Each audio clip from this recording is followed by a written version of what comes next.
magandang buhay. Isa sa mga pangarap natin sa buhay ang makagraduate sa kolehiyo. Taong 96 na makapagtapos ako sa kurso BS in Hotel and Restaurant Management. At sa kaunting oportunidad, pagkalipas pa ng 2 taon saka ako nakapagtrabaho. At sa tindi ng kompetisyon, hindi rin ako nagtagal.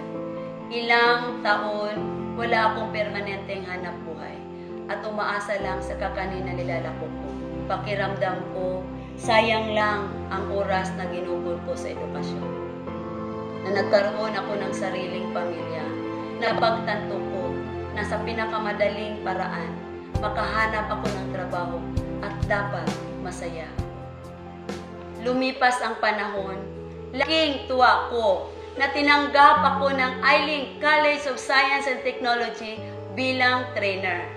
Lubos maisip na ang nakasanayang ginagawa ko bilang hanap buhay ay angkop sa mga programa ng TESDA na kung saan ginagamit ang skills sa pagkakaroon ng hanap buhay.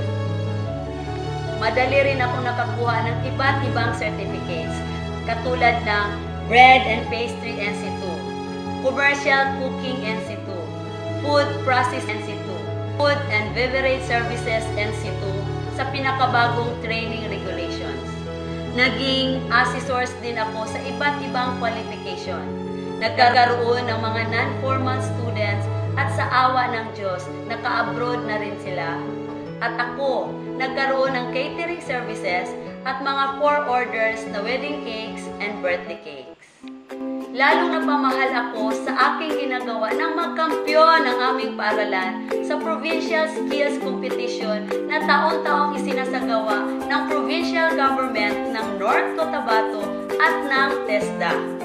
Dito sinanay ko ang aking mga estudyante na lumahok at magwagi sa sumusunod na skills competition gaya ng cake decorations, restaurant service, flower arrangement, fruit carving, bartending, at ang chef's bar.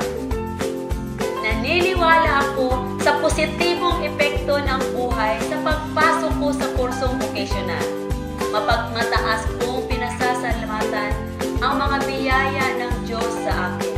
Bilang ganti, pinagkaloob ko ang mahalagang papel na masuportahan ang pagpapaunlad ng aking komunidad sa tulong ng TESDA.